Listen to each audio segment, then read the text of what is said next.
Hi, I'm Gary White for Channel 6 Central Kentucky Television. I'm here with Marion County School Superintendent Taylora Schlosser for our regular Marion County Schools update. And as we know, we're doing it again this year via Zoom instead of in person to distance from everybody. But it's coming up to the end of the school year. Well, it is the end of the school year, I guess. And tell us, schools classes are completed? Yes, our students actually finished last Thursday. I think that was May the 7th, on Thursday. And so they finished up their classes and we did that virtually. And everything went as well as could be expected? Absolutely. We were very pleased with the response. Some of our students completed their work via technology and others did packets. And, we took those packets up during our meal service program, and our teachers worked extremely hard to ensure that kids were completing lessons. And then our support staff actually reached out and touched base with our kiddos just to make sure there wasn't anything else they needed. Great, very good. And now we're getting ready for graduation, which is actually scheduled for this upcoming Saturday, correct? Yes, it is. And the Lincoln Trail Health Department approved the opportunity to do a drive-through graduation service, and we're going to do that on the back patio of Marion County High School. Corporate Drive will be closed. We've reached out to the state to ask about that, so our kiddos are going to come in off Spalding, turn in onto Corporate, and then they will line up there by the Night Academy.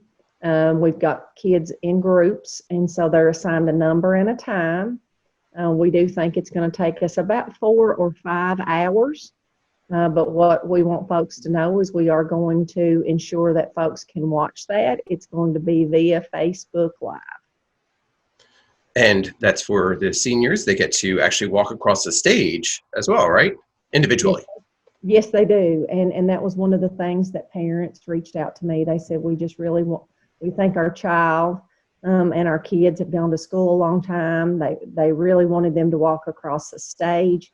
And Gary, I think we spoke the last time that I had actually worked with a student focus group that represented all of our students. And they said, Ms. Schlosser, we just don't want to do a virtual. We don't want just a picture and our name called. We want to do something. And so they're going to be dressed up in their cap and gown. And there'll be one car per family, unless there's a situation where we need 2 for blended families. They'll pull up, only the graduate will get out. They will actually, their name will be called. They'll walk across the stage. They will actually pick up a diploma because we always mail those home. And the covers aren't ready, so I want folks to know, and that's a manufacturing issue. When the country shut down, it actually affected a lot of things. So we're going to have a scroll for the kids to pick up. They'll pick that up individually. We want our kids and our families to be safe. So they'll actually come up on stage.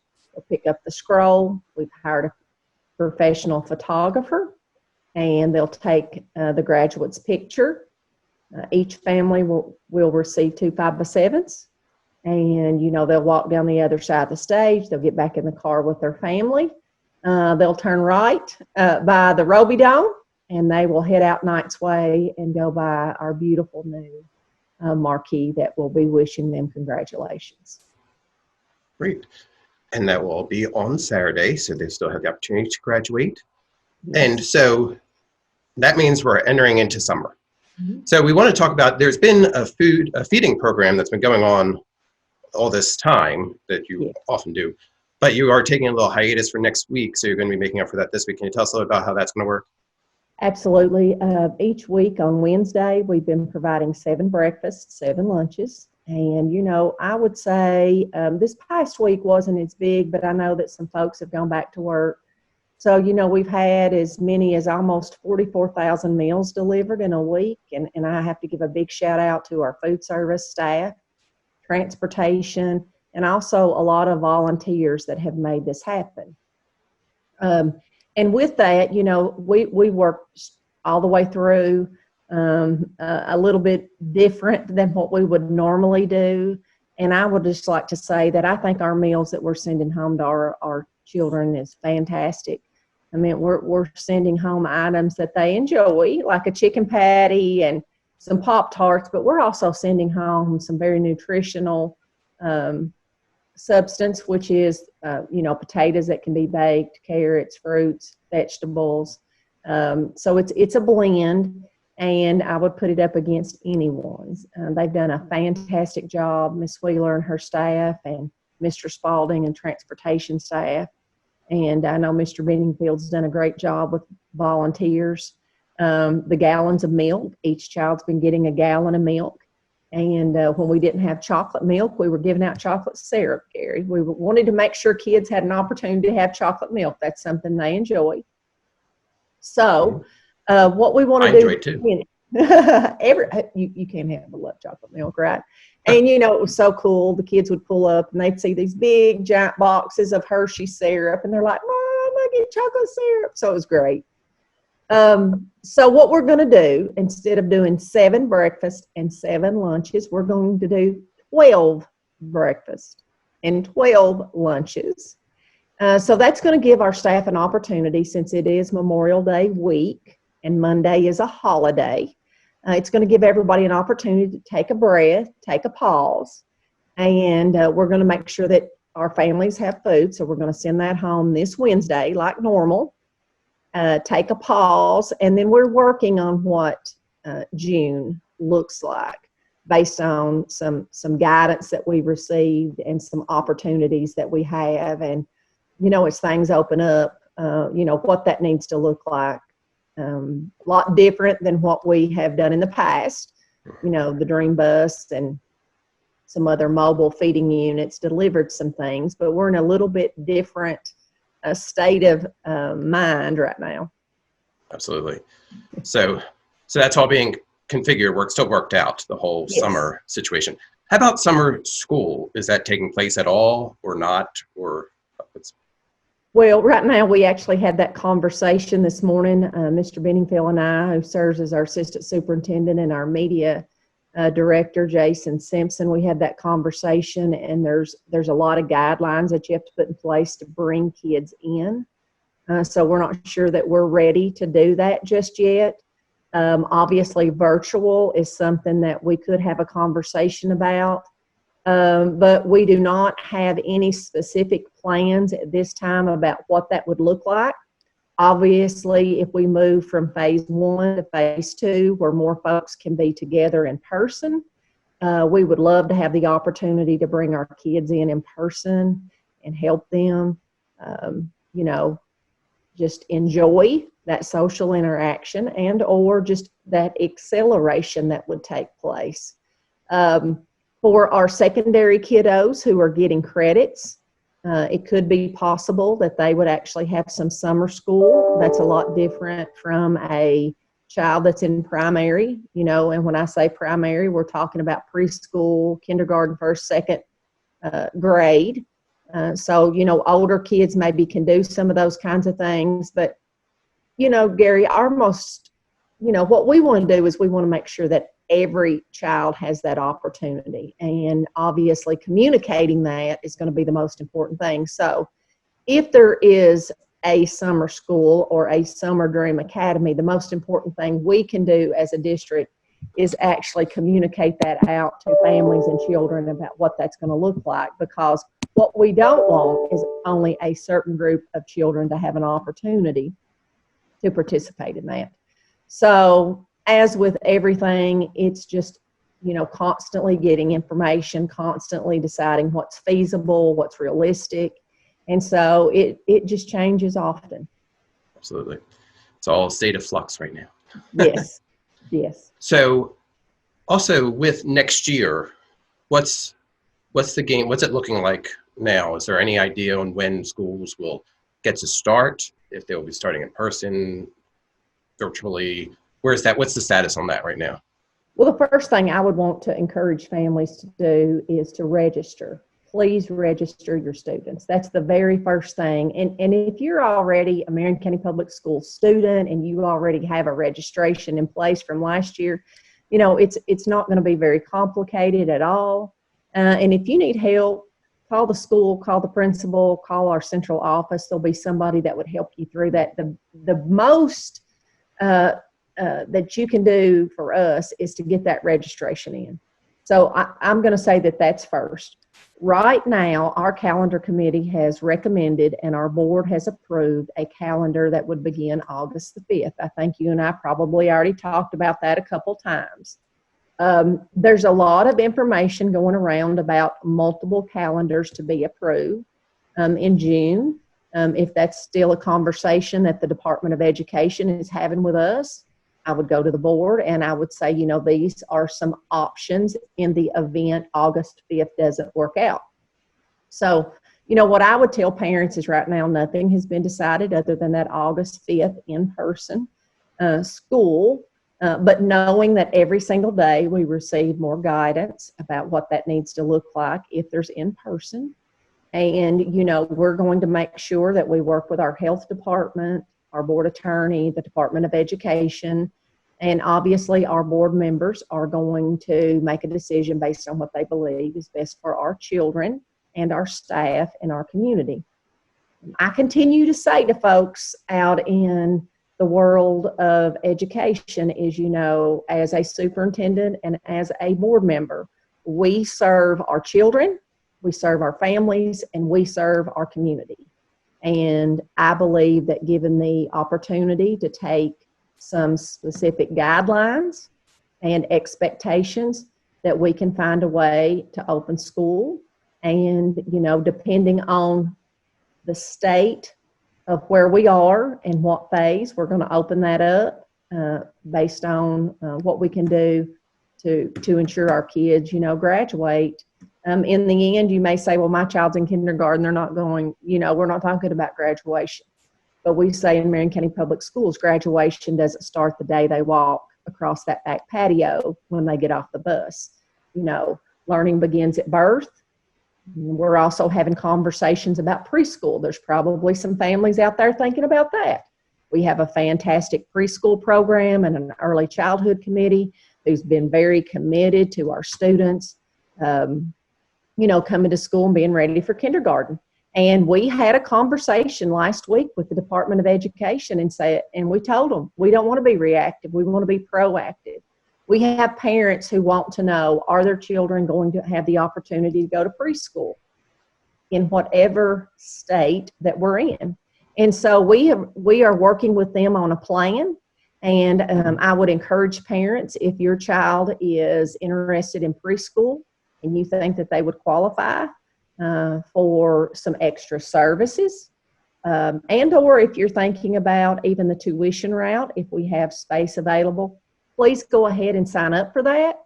Our staff will be reaching out to families to talk about what testing or what we will call screening would look like for our children. But we're looking for ways to be proactive. What we don't want to do is say, well, just because it's different, we're just not going to go do preschool. No, that's not what the mission and vision of Marion County Public Schools look like. I made it really clear to the Department of Education. In Marion County Public Schools, we have 6 big dreams, and 2 of those are about early childhood, which is learning begins at birth and every child coming to school ready for kindergarten.